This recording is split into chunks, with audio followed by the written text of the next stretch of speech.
নমস্কার বন্ধুরা, আজকে আমি নিরামিষ ডিম বানিয়ে দেখাবো। পেঁয়াজ রসুন ছাড়া একদম নিরামিষ। এটা চাইলে ভগবানকেও নিবেদন করে খেতে পারেন। প্রথমে আমি কিছু পনির নিয়ে নিয়েছি, তবে আপনারা চাইলে শুধু একটা জিনিস দিয়েই বানাতে পারেন। তো আমি এখানে পনির আর ঘরে তৈরি ছানা দিয়েই বানাবো। তো আপনারা চাইলে শুধু ছানা বা শুধু পনির দিয়ে বানাতে পারেন। তো পনিরটা আমার কাছে কম ছিল, তাই আমি একটু ছানা নিয়ে নিয়েছি। এটা ঘরেই তৈরি করেছি। প্রথমে পনিরটাকে ভালোভাবে হাতের সাহায্যে স্ম্যাশ করে নিলাম। এবার আগে থেকে যে ছানাটা কেটে রেখেছিলাম ওইটা নিয়ে নিলাম, তবে এখানে স্বাদ মতো লবণ দিয়ে দিলাম। এবার সব কিছুকে মিশিয়ে নেব একসাথে। তবে যখন ছানাটা দেবে বা পনিরটা দেবে, খুব ভালোভাবে কিন্তু জলটা ঝরিয়ে নেবে। জলটা যদি না ছড়ানো হয় ভালোভাবে, তাহলে তোমাদের নিরামিষ ডিমটা ভালোভাবে শেপটা দিতে পারবে না।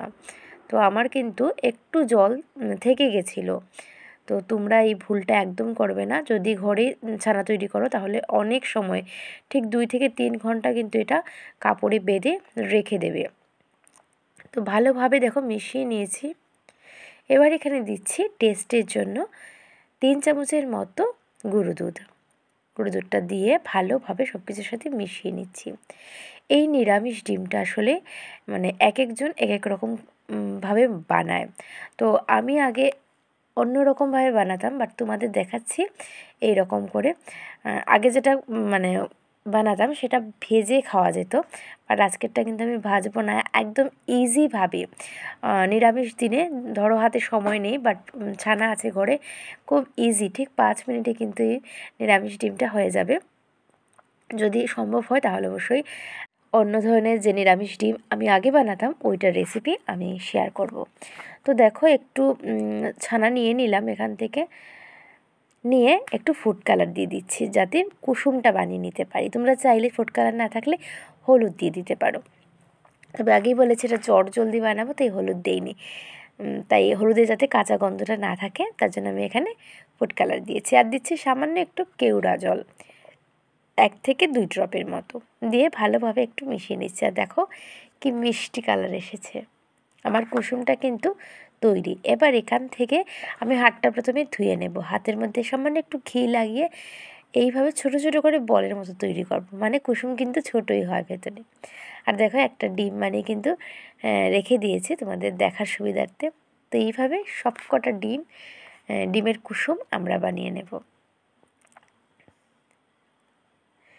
কুসুম বানানো হয়ে গেছে। এবার আগে থেকে যে ছানাটা রেডি করে রেখেছিলাম ওইখান থেকে একটু বড় বড় শেপের নেবে। দেখো এইভাবে হাতের সাহায্যে হাতে একটু ঘি লাগিয়ে নেবে।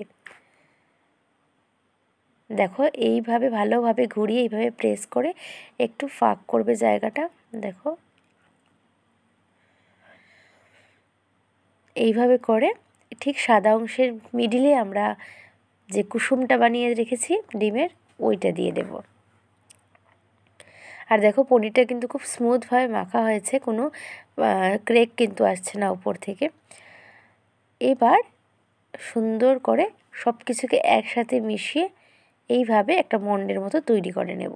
তারপরে হাতের মধ্যে এইভাবে রেখে একটু লম্বা শেপ দিয়ে দেবো, যেভাবে ডিম থাকে। তোমরা যদি একটু ভালো পারো তাহলে অবশ্যই দেবে। আমি যেরকম পেরেছি ওই রকমই করেছি।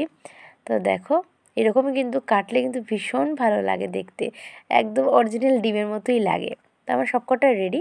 আমি 10 থেকে 15 মিনিট রেখেছিলাম ফ্রিজে রাখার পর আমি এটাকে কেটে নিয়েছি। দেখো কি সুন্দর লাগছে, একদম চোখে বিশ্বাস হচ্ছে না যে নিরামিষ ডিম এত সোজা বানানো, একদম 5 মিনিটে হয়ে গেছে চটজলদি।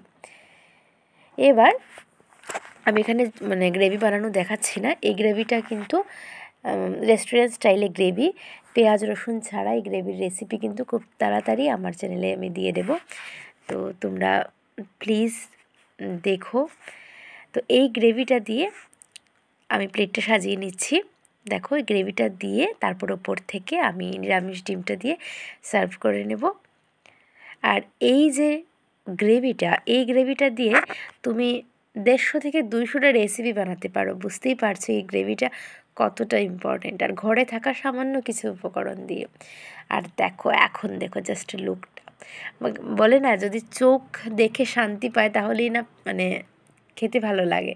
তো আমার কিন্তু চোখটা সত্যি ভীষণ শান্তি পেয়েছে এটা দেখে, যে এত সুন্দর একটা জিনিস, সত্যি দারুণ হয়েছে। বাড়িতে অবশ্যই ট্রাই করবে, আর ভিডিওটা ভালো লাগলে একটু শেয়ার করে দিও ভিডিওটাকে, ছোটো করে কমেন্ট করে জানাতে কিন্তু ভুলো না। আর ওপর থেকে একটু কস্তুরি মেথি দিয়ে দিচ্ছি, কারণ নিরামিষ রান্নাতে উপর থেকে একটু কস্তুরি মেথি দিলে ফ্লেভারটা না ভীষণ ভালো আসে। আবার দেখা হবে নতুন রেসিপির সাথে। সবাই ভালো থাকবে, সুস্থ থাকবে। আবারও একটা ছোট্ট অনুরোধ, প্লিজ আমার ভিডিওটাকে একটু শেয়ার করার অনুরোধ রইল।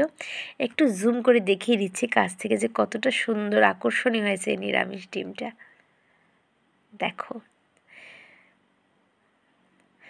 আবার দেখা হবে নতুন রেসিপির সাথে। সবাই ভালো থেকো, সুস্থ থেকো, টাটা।